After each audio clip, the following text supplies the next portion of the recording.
주일 아침 주님께 주시는 생명의 말씀입니다. 에베소서 5장 15절에서 20절까지 보겠습니다.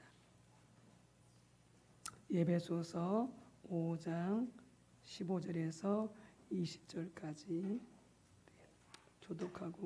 교독하겠습니다.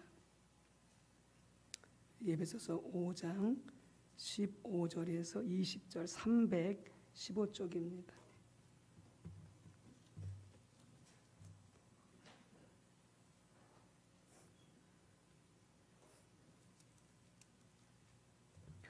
함께 교독하겠습니다.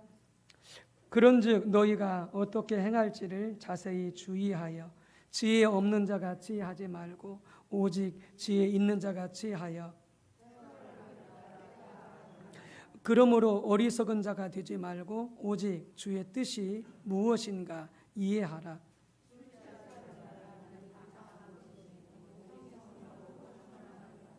시와 찬송과 신령한 노래들로 서로 화답하며 너희의 마음으로 주께 노래하며 찬송하며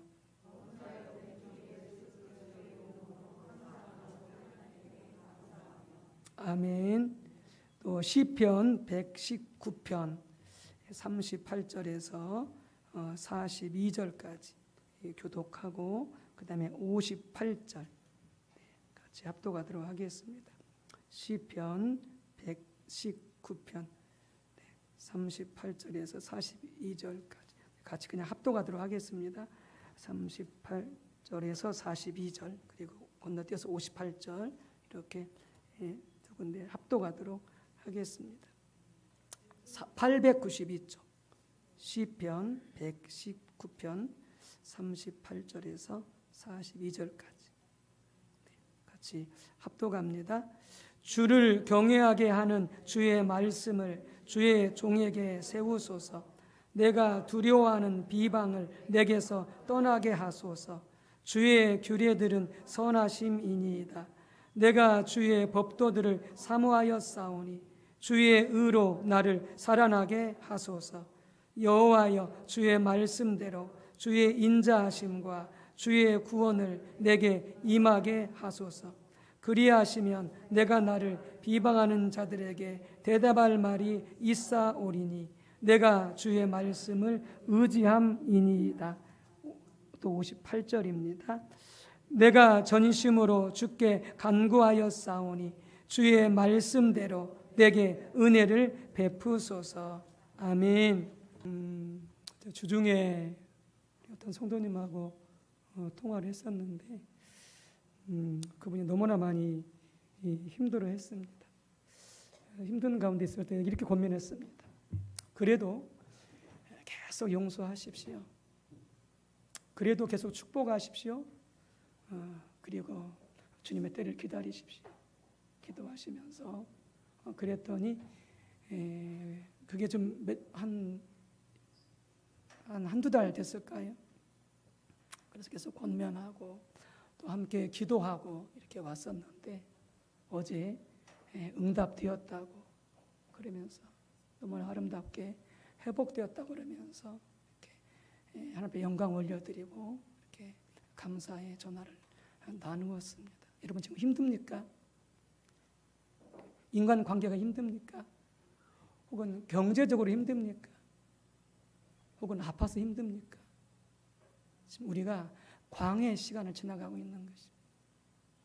오늘 찬양처럼 끝까지 주님 신뢰하시기 바랍니다. 그리고 감사하시기 바랍니다. 절대 우리 장로님 기도하셨지만 덕스럽지 않은 말들은 입 밖에 내지 마시기 바랍니다. 오직 감사하시고요. 그럼에도 감사하시고 그리 아니하시다도 감사하고 하나님을 신뢰하게 되어지면 하나님은 반드시 합력해서 길을 여시고 놀라운 것을 보여주실 줄로 믿습니다. 귀한 찬양 감사드리고 하나님께 영광 올려드립니다. 우리는 지금 말씀 묵상을 어떻게 할 것인지 구체적인 방법들을 지금 살펴보고 있습니다. 말씀을 묵상하기 위해서는 첫 번째 매일 성경 말씀을 펴놓고 그 말씀을 읽으면서 날마다 하나님과의 만남의 시간이 필수입니다. 그리고 그 성경을 처음 읽는 것처럼 그 단어 하나하나, 구절, 접속사 이런 하나하나를 자세히 읽고 반복해서 읽으라고 말씀을 드렸습니다. 그렇게 기도하면서 성령을 의지하면서 말씀을 읽게 되질 때에 그 말씀을 읽는 동안, 묵상하는 동안 성령께서 우리에게 말씀을 깨닫게 하십니다. 바로 그것이 하나님께서 말씀을 통하여, 성경 말씀을 통하여 내게 하시는 말씀입니다. 하나님의 뜻입니다. 거기까지 나누었습니다. 오늘은 그렇게 성령께서 말씀을 묵상할 때, 그리고 깨닫게 해주셨을 때에 그것을 노트에 기록하셔야 됩니다. 묵상 노트에 기록하셔야 됩니다. 그리고 하나님께서 말씀하신 것을 위해서, 깨닫게 하신 것을 위해서 기도해야 됩니다. 기도해야 됩니다. 이 두 가지 중요한 부분을 오늘 말씀을 통해서 나누도록 하겠습니다. 하나님께서 성경 말씀을 통해서 우리에게 말씀하셨다면, 성령께서 깨닫게 하셨다면 반드시 그것도 깨닫게 하신 바로 그 시점에서 기록해야 됩니다. 기록해야 됩니다. 그렇지 않으면 하나님이 말씀하신 것을 놓치게 되어집니다. 잊어버리게 되어집니다. 꿈을 꿔도 마찬가지입니다. 환상을 보아도 마찬가지입니다. 하나님 주신 꿈이었다, 환상했다 그러면은 바로 기록해야지, 바로 기록하지 않으면 금세 그 기억은 사라져버려서요, 기억나지 않습니다. 기억나지 않습니다. 그래서 하나님께서 말씀하셨으면 일단 빨리 볼펜을 들고 연필을 들고 빨리 그것을, 깨닫게 하시는 것을 기록하시기 바랍니다. 그래서 깨닫게 하신 내용뿐만이 아니라 그 말씀을 주시는 하나님의 마음, 그러면서 우리 마음속에서 일어나는 어떤 감격이나 기쁨, 다른 감정까지도 비교적 상세하게 기록해 놓으시기 바랍니다. 그렇게 말씀하신 것을 기록함으로써 우리가 시간이 지나간 후에도 그것을 기억할 수 있습니다. 하나님이 말씀하신 것을 기억할 수 있습니다. 그리고 그 말씀을 따라 내가 살았는지 살지 못했는지를 점검할 수 있습니다. 점검할 수 있습니다. 하나님께서 여러 절기들을 세우셨죠. 안식일, 그 다음에 77절, 맥주절, 초막절, 유월절, 이런 절기들을 이스라엘 백성들에게 지키라고 말씀하셨습니다. 지키라고 말씀하셨습니다. 왜 그런 절기들을 세우셔서 지키게 하시냐면요, 그런 절기를 통해서 하나님이 하신 일들을 기억하라는 것입니다. 그래서 유월절은 이스라엘 백성들을 애굽에서 구원해내신 그 하나님을 잊지 말고 항상 기억하라고 유월절을 지키라고 말씀하십니다. 맥주절이나 수장절은 왜 그걸 지키라고 그러냐면 하나님이 축복하셔서, 하나님이 은혜 주셔서 열매를 거두게 하신 그 하나님의 은혜와 사랑을 기억하라고 그 절기를 지키라고 하는 것입니다. 하나님을 기억하고 하나님이 행하신 것들을 기억하라고 그 절기를 주신 것입니다.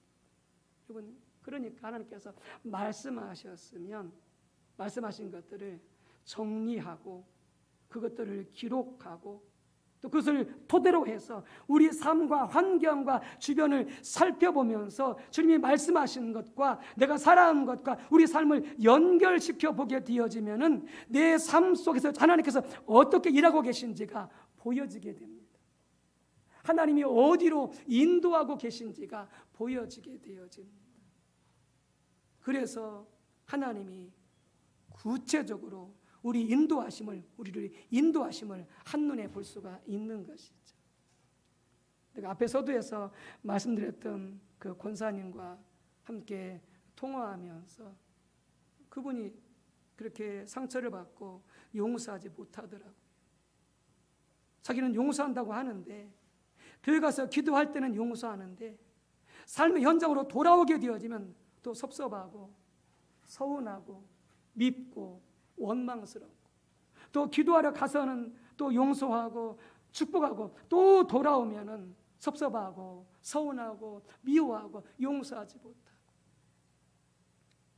그래서 강하게 주문했습니다. 하나님의 말씀을 따라서. 그렇게 하는 것은 용서하는 게 아니라고. 그건 용서가 되는 게 아니라고. 기도할 때뿐만이 아니라 삶의 모든 순간순간에도 계속 용서하고 사랑하고 축복해야 된다. 그래서 은혜를 구하고 기도하시라. 그래서 이렇게 권면을 했더니 그렇게 기도하면서 그 은혜를 구하면서 그렇게 해 나가더라고요. 또 안 되죠. 그럼 또 상담하고 또 권면하고 위에서 기도하고. 그래서 어쩌든지 하나님 말씀하신 대로 순종하려고 그렇게 달려가고 인내하고 기다렸더니 일이 잘 해결된 거예요. 하나님이 말씀하셨으면 그걸 기억해 놓고 내 삶 속에서 그 말씀이 어떻게 이루어져 가고 있는지, 내가 주의 말씀대로 향하고 있는 건지 내가 내 자신을 살펴봐야 돼요. 근데 말씀조차 기록하지 않으면 내가 말씀을 지키고 있는지 지키고 있지 않는지 그조차도 알지 못하기 때문에 전혀 하나님의 인도하심을 받을 수가 없게 되어지는 것이죠. 하나님 말씀하시면 기록해 놓아야 우리가 하나님 그 말씀하신 일에 영적으로 깨어 있을 수 있습니다. 영적으로 깨어 있을 수 있습니다. 그 말씀하신 것에 대해서. 그리고 말씀하신 것에 대해서 우리가 경각심을 가지고 영적으로 깨어 있어야 지금 내 삶 속에서 우리 주변에서 어떤 일이 일어나고 있는지를 주시하여 볼 수가 있게 되어지는 것이죠. 무슨 일이 일어나고 있는가? 어떤 일이 일어나고 있는가? 그걸 바로 볼 수가 있게 되어지는 것이죠. 그리고 바르게 분별해서 하나님이 원하시는 뜻을 따라서 그 여러 가지 환경 속에서 하나님이 말씀하신 그 뜻에 동참할 수 있게 되어지는 것이죠. 동참할 수 있게 되어지는 것이죠. 그래서 더 이상 우리가 헤매지 않게 되어지고, 그리고 그렇게 영적으로 깨어 있어야 그 말씀이 내 삶 속에서 이루어지도록 하나님 앞에 간절히 기도할 수 있게 되어지는 것이죠. 그리고 그 삶을 통해서 그 말씀을 내 삶 속에서 경험하게 되어지는 것이죠. 하나님을 실제로 경험할 수 있게 되어지는 것이죠. 여러분, 기록하는 것은 너무나 중요합니다. 여러분들 지금까지 기록하지 않았다면 노트를 하나 장만하시기 바랍니다. 그리고 깨달은 성경 말씀, 진리, 주님이 나에게 말씀하신 것, 기도할 때든지 찬양을 부를 때든지 혹은 말씀을 읽다가 듣다가 성령으로 깨달은 것이 있다면 즉시 기록하시기 바랍니다. 즉시 기록하시기 바랍니다. 그래야 날아가지 않습니다. 그래 그 말씀을 붙잡고 기도하고 그 말씀으로 내 삶을 분별하고 내 삶 속에 역사하시는 하나님을 볼 수가 있고 인도를 받을 수가 있게 되어지는 것이죠. 우리가 실수하는 게 그겁니다. 말씀을 들을 때는 은혜가 될 수가 있습니다. 말씀을 들을 때는 그래 그 말씀이라고 생각할 수 있습니다. 그런데 기록해 놓지 않으면요, 듣는 순간 날아가 버립니다. 다 잊어버립니다. 그러니까 우리가 그렇게 사는 거예요. 와서 예배 드릴 때는 말씀을 들은 것 같은데 생활 속에 돌아가면 말씀이 하나도 남아있지 않습니다. 그냥 내 생각대로, 내 뜻대로, 내 가치관대로, 내 방식대로, 내가 원하는 대로 살아가는 게 우리의 삶인 거죠. 하나님의 말씀은 아무 상관이 없이 살아갑니다. 이거 말씀이 기억나지 않기 때문에, 말씀이 마음속에 남아있지 않기 때문에. 여러분, 그래서 여러분들이 꼭 노트를 마련하셔서 말씀을 기록하시기 바랍니다. 뭘 기록해야 되느냐? 첫 번째, 말씀을 읽어내려가면서 자세히 천천히 읽어내려가면서 성경 속에서 바로 성경적인 지식과 성경적인 하나님의 진리들을 발견할 수가 있습니다. 그걸 먼저 기록하십시오. 오늘 제가 말씀을 읽다가 어떤 말씀을 읽었냐면 그 다는 말씀이죠. 근데 새롭게 마음속에 부닥쳐 오면서 이런 말씀이었습니다. 하나님의 말씀대로 순종하라는 것입니다. 하나님 말씀대로 살라는 것입니다. 그 말씀대로 살지 않으면 하나님의 심판이 있을 것이다라는 것입니다. 그러면서 기억해라. 하나님은 심판하시는 공의로우신 하나님인 것을 기억하라라고 하는 것이 오늘 읽은 성경 말씀 속에서 제 마음속에 부닥쳐 왔습니다. 당연히 맞는 말이죠. 우리가 말씀대로 살아야 됩니다. 말씀대로 안 살면 반드시 하나님의 심판이 있습니다. 그리고 하나님은 사랑의 하나님이고 용서하신 하나님이지만 내가 주의 말씀대로 살지 않을 때에 그분은 공의로우신 하나님이기 때문에 나를 반드시 심판하십니다. 심판하십니다. 이렇게 깨달은 성경적인 진리들을, 지식을 노트에 기록하는 것입니다. 두 번째는 뭘 기록하느냐? 그렇게 성경을 읽다가, 자세히 읽다가 성령으로 깨닫게 되어지면 영적인 눈이 열리고 마음의 눈이 열리고 또한 성령으로 말미암아 깨닫게 되어졌다면 그것이 하나님께서 우리에게 말씀하신 것인데 그걸 기록하셔야 된다고 하는 것이죠. 하나님 나에게 말씀하신 것, 하나님 나에게 깨닫게 하신 것, 하나님에 대해서, 하나님의 성품에 대해서, 하나님의 뜻에 대해서, 하나님의 길에 대해서 나로 하여금 깨닫게 해주신 것을, 그것을 반드시 노트에 기록하라라고 하는 것이죠. 왜? 그것이 나에게 하나님께서 말씀하신 것이기 때문에 오늘 같이 우리가 에베소서 5장 15절에서 20절을 읽었습니다. 그 말씀을 예를 들어서 이렇게 설명을 드리도록 하겠습니다. 에베소서 5장 15절에서 20절을 우리가 주의 깊게 또 집중해서 읽다 보게 되어지면은 다음과 같은 성경 그 진리와 지식들이 깨달아집니다. 그 하나하나를 기록하라는 것이죠. 그 내용은 알기 때문에 하나하나 기록하면 이런 것입니다. 이 시대가 악하기 때문에 세월을 아껴야 한다. 이 시대가 악하기 때문에 세월을, 시간을 아껴야 한다라고 하는 것이죠. 두 번째, 세월을 아낀다는 단어의 뜻은 실은 원어적인 의미는 뭐냐? 모든 기회를 잡는다, 그런 말입니다. 하나님이 기회 주실 때에 그 기회를 잡으라고 하는 것이죠. 그래야 우리가 어떻게 한다고요? 시간을 허비하지 않는다고요. 하나님이 기회를 주셨습니다. 그 기회를 붙잡으라고. 뭘로 주시겠습니까? 하나님의 뜻으로, 말씀으로 주시는 것이죠. 기회를 잡으라고. 그러면은 우리가 그렇게 하나님께서 말씀하셨을 때, 깨닫게 주셨을 때 그것을 붙잡아야만이, 그리고 그렇게 살아야만이 우리가 세월을, 시간을 허비하지 않게 되는 것이죠. 그래서 세월을 아낀다는 단어의 뜻은 뭐다? 하나님 주시는 기회를 잘 붙잡으라라고 하는 것이죠. 그래서 세월을 아끼려면 어떻게 된다? 하나님의 뜻을 알아야 됩니다. 하나님의 뜻을 알아야 됩니다. 하나님 뜻을 모르고 살아가게 되어지면은 많은 시간들을 주님께서 허락해 주셨지만 그 모든 시간들을 다 허비하며 살게 되어집니다. 하나님의 뜻과 아무 상관없이 살아가게 되어지기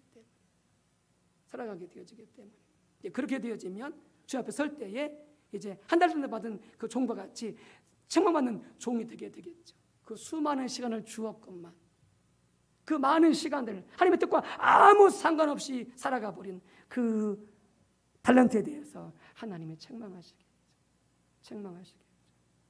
그래서 세월을 아끼려면 반드시 하나님의 뜻을 알아야 된다라고 하는 것이죠. 그래서 하나님의 뜻을 알려면 어떻게 된다고요? 성령 충만해야 됩니다. 말씀 충만해야 됩니다. 성령 충만해야, 말씀을 충만해야 하나님의 뜻을 알게 되어지고 세월을 아끼게 될 수가 있게 되어지는 것이죠. 오늘 보면서 말씀합시다. 그래서 세월을 아끼고 하나님의 뜻을 알고 성령 충만 받으려면 그 다음에 뭐 해라? 술 취하지 말라는 것이. 술 취하지 말라는 것이. 그리고 이렇게 세월을 아끼는 삶이 뭐다? 그가 어리석은 자가 아니고 그가 지혜로운 자다. 지혜로운 삶이다. 나오는 것이 오늘 본문에서 강조하고 있는 성경적인 지식, 진리라고 할 수가 있겠습니다. 이렇게 하나를 다 적어 놓는 것입니다. 그리고 계속 읽고 묵상하다 보게 되어지면은 성령께서 우리 마음속에 하시는 말씀이 있습니다. 각자마다 다르겠지만은 예를 들어서 세월을 아끼라 이럴 수 있습니다. 성령을 통해서 내 마음속에 세월을 아끼라 이렇게 말씀할 수가 있습니다. 이게 성령을 통해서 내게 말씀하시는, 깨닫게 하시는 말씀이 되어질 수가 있게 되어지는 것이죠. 그러면 그것을 다시 또 기록하는 것입니다. 성령께서, 하나님께서 나에게 말씀하신 것, 세월을 아끼라. 세월을 아끼라. 자, 그 다음 어떻게 되느냐? 이렇게 해서 하나님께서 우리에게 성령께서 깨닫게 해주셨을 때 그 말씀을 가지고는 어떻게 하냐? 그 다음에 우리가 그 말씀에 대해서 그 다음 중요한 게 뭐냐? 그래, 세월을 아껴야지, 시간을 아껴 살아야 되지, 이런 결단과 각오가 중요한 게 아니고요, 다시 물어야 됩니다. 하나님 앞에 시편 기자처럼 하나님의 말씀을 주시면 그 말씀을 가지고 다시 기도하면서 하나님께 물어야 됩니다.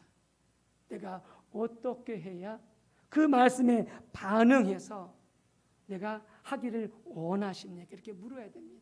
세월을 아끼라고 그러는데 하나님, 제가 그 말씀에 대한 반응으로 제가 어떻게 하기를 원하십니까? 라고 하나님 다시 그걸 가지고 기도하면서 물어야 됩니다. 물어야 됩니다. 그러면 성령께서 우리로 하여금 깨닫게 해주실 것입니다. 세월을 허비하는 것들에 대해서 생각나게 하실 것입니다. 이렇게 시간을 허비하고 저렇게 시간을 허비하고 각종 여러 가지 많은 일들을 통해서 하나님 주신 그 시간들을 낭비하고 허비했던 것들을 깨달아 알게 하실 것입니다. 그것을 기록하는 것입니다. 그리고 다시 하나님께 묻게 되어지고 듣게 되어지면 이렇게 말씀하실 수가 있습니다. 어떤 사람에게는 하나님, 제가 세월을 이렇게 허비했군요. 어떻게? 성령께서 조명해 주시고 성령께서 깨닫게 해주시는데, 술 취하지 말라고 하는 것은 단순히 술 취하지 말라 그런 말씀일 수도 있고요, 술 취하지 말라고 하는 것은 갈라디아서 5장에 보게 되어지면은 어떻게 술 취하게 되느냐? 하나님 중심으로 살지 않게 되어지고 내 중심으로 살게 될 때, 내가 하고 싶은 대로 살고 싶을 때, 내가 원대로 살고 되어질 때, 그때 뭐냐? 그때 술 취함과 방탕함과 분열과 이단과 음란과 여러 가지 이런 많은 육신의 열매들을 맺게 된다는 거죠. 뭐 할 때? 하나님 중심의 삶이 아닐 때, 내가 하고 싶은 대로, 내가 원하는 대로 내 마음대로 살아갈 때에 육신의 열매를 맺게 되지는데, 그 중에 하나가 뭐냐? 그게 술 취함이다라고 하는 것이죠. 술 취함. 그러면서 내가 술 취한 것이 뭐냐? 이렇게 성령께서 조명해 주시는데 곧 육신의 열매죠. 내가 너무나 TV 앞에서 많은 시간을 허비했구나 깨닫게 하시고, 너무나 많은 시간을 내가 TV 앞에서 허비했구나라고 하는 것이, TV 보지 말란 말씀이 아닙니다. 때로 뉴스도 보아야 되고 또 유익한 프로그램도 보아야 됩니다. 그러나 너무나 많은 시간을 과도하게 TV 앞에서 보내면서 그 시간에 하나님께 예배해야 되는데, 그 시간에 기도해야 되는데, 그 시간에 전도해야 되는데, 그 시간에 말씀을 읽고 묵상해야 되는데, 그 모든 것들을 다 깡그리 다 무너뜨려 버리고 자기 종욕을 위해서 자기 하고 싶은 대로 많은 시간을 TV 앞에서 허비하고 있는 것입니다. 이게 술 취한 것입니다. 그리고 세월을 아끼지 않는 것입니다. 성령께서 이걸 깨닫게 해주시는 것이죠. 그래서 세월을 아끼라 그랬을 때도 계속 기도하셔야 됩니다. 하나님, 이 말씀에 대해서 제가 어떻게 반응하기를 원하십니까? 이 말씀에서 제가 어떻게 순종하기를 원하십니까? 계속 붙잡고 기도할 때 더 깊이 있게 내 삶을 조명하시면서 구체적으로 하나님 깨닫게 하시고 인도해 가시는 것이죠. 그게 하나님의 음성을 듣는 법입니다. 그게 오늘 찬양처럼 하나님과 친밀히 교제하는 것입니다. 묻고 듣고 묻고 듣고, 그게 하나님과 기도를 통해서 대화하는 것입니다. 대화하는 것입니다. 그래서 우리가 하나님의 말씀을 받았다면, 성령으로 깨달아졌다면 그 말씀에 대한 반응으로 내가 어떻게 하기를 원하시는지 계속 기도하시고 하나님 앞에 기다려야 되는 것이죠. 그러면 주님께서 더 깊이 내 삶을 성령으로 보게 하시고 구체적으로 깨닫게 하시고 인도해 가시는 것을 경험할 수 있게 되어지는 것이죠. 그러면 그 다음에 뭘 해야 되느냐? 그 다음에 기도하셔야 됩니다. 그렇게 깨달은 말씀을 가지고 기도하셔야 됩니다. 왜요? 우리가 해보지만은 아무리 하나님의 말씀을 깨달았어도요, 우리 힘으로, 우리 자원으로, 우리 능력으로, 우리 의지로 그 말씀을 순종할 수 없습니다. 그 말씀을 순종할 수 없습니다. 근데 앞에 말씀드렸잖아요. 권사님, 용서하십시오, 축복하십시오, 계속 사랑하십시오. 보니까 이분이 너무나 많은 상처를 받아서 아주 오랜 세월 나 같아도 절대 용서할 수 없는. 그러니까 설교는 들었으니까, 용서해야 된다는 설교는 들었으니까 용서는 해요. 새벽 예배 가서 다시 삶에 돌아오면 이게 서운하고 섭섭하고 억울하고 막 분통이 터지는 거예요. 그러니까 또 미워하고 엄하고 용서하지 못하고. 그래서 권면하고, 그래서 그분이 최근에는 보니까 일주일간 작정 기도를 하셨더라고요. 왜요? 내 힘으로 말씀 순종할 수 없어요. 깨달았어요. 내 의지로 말씀 순종할 수 없어요. 하나님의 은혜가 내려와야 돼요. 하나님이 도와주셔야 돼요. 성령으로 함께 해주셔야 말씀에 순종할 수 있는 거예요. 이 말씀 순종이 왜 안 되느냐? 기도하지 않아서 그래요. 순종할 마음이 없어서 그러는 거예요. 정말로 순종하고 싶다면 순종하겠다는 의지와 결단이 있어야 되고, 그래도 안 되니까 하나님께 기도해야 되는 거죠. 하나님, 순종할 수 있도록 은혜를 주세요. 순종할수록 성령님 도와주세요. 순종자님 나에게 능력을 주세요 라고 기도해야만이 그 말씀에 순종할 수 있도록 하나님께서 은혜를 부어주신다, 그 말입니다. 그냥 깨닫고 가만히 있으면 절대 말씀 순종할 수 없습니다. 순종 안 돼요. 경험해 보시고 체험해 보시면 알겠지만. 그래서 여러분들 이제 그 말씀에 대비해서 기도하자면 이렇게 기도하셔야 됩니다. 그 술이 뭐였느냐? 너무나 TV 앞에서 가던 많은 시간들을 시청하는 것이었는데, 성령께서 그걸 깨닫게 하셨다면 이렇게 기도하셔야 됩니다. 하나님, 제가 그동안 세월을 아끼지 못한 것을 회개합니다. 용서해 주세요. 하나님, 제가 과도한 TV 시청을 자제하고 하나님을 찾을 수 있도록 저에게 하나님의 은혜를 부어주세요. 제가 하나님의 뜻을 알기 위해서 더욱 하나님을 찾을 수 있도록 저를 도와주세요. 이렇게 기도하셔야 하나님께서 내가 TV 시청을 자제할 수 있도록 은혜를 주실 것이고, 그 시간에 하나님을 찾을 수 있도록 은혜를 부어주셔서 하나님을 찾게 될 줄로 믿습니다. 저절로 되지 않습니다. 순종이요, 절대 우리 힘만으로 안 됩니다. 우리 결단으로 안 됩니다. 말씀 붙잡고 기도하셔. 지속적으로 기도하셔. 순종할 수 있는 은혜를 달라고 기도하셔야 될 줄로 믿습니다. 그러면 주님께서 깨닫게 해주시는 것을 은혜 주셔서 순종하고 하나님을 경험하게 되어지는 놀라운 축복이 있을 줄로 믿습니다.